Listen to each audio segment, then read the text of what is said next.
कुछ खबरें शोबिस की रंगारंग दुनिया से। Arts council of Pakistan Karachi के ज़ेरे एहतमाम 8 सितंबर से पाकिस्तान थिएटर फेस्टिवल का आगाज होने जा रहा है, जहां 30 दिन में 45 थिएटर शोज पेश किए जाएंगे।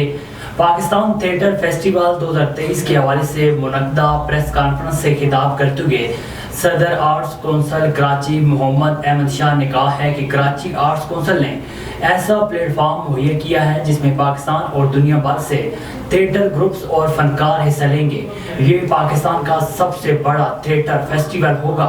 उनका कहना था कि हमारे पास 7 ममालिक से थिएटर ग्रुप्स आ रहे हैं, जिसमें 30 दिन में 45 शोज होंगे। थिएटर फेस्टिवल में उर्दू, इंग्लिश, फारसी, सिंधी, पंजाबी जबानों में थिएटर पेश किए जाएंगे। उन्होंने कहा है कि दुनिया भर में arts council of Pakistan Karachi का मुस्बत चेहरा दिखाने में मीडिया का भरपूर किरदार है। जितनी बड़ी ब्रांड आलमी Urdu conference Pakistan literature festival youth festival है, इसको आगे बढ़ाने पर मीडिया का शुक्रिया अदा करता हूँ। शाहरुख खान की नई फिल्म जवान का ट्रेलर बुर्ज खलीफा पर दिखाया जाएगा। किंग खान के मदाओं को उनकी फिल्म जवान की रिलीज का बेसब्री से इंतजार है। यही वजह है कि गुज़श्ता कई दिनों से शाहरुख और जवान का नाम एक्स समेत दीगर सोशल मीडिया प्लेटफॉर्म्स पर ट्रेंड कर रहा है। ताम मदाओं के इंतजार की घड़ियां अब खत्म होने को हैं, क्योंकि शाहरुख खान ने मदाओं को एक बड़ा सरप्राइज दिया है।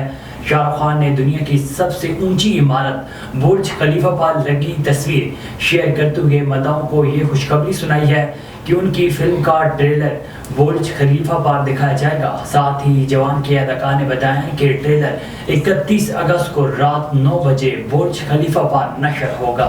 एशिया कप 2023 की इफ्तिताई तकरीब में गुलकारा आयमा बेग और नेपाली गुलकारा त्रिशाला ग्रिंगफन का मुजाहरा करेंगी।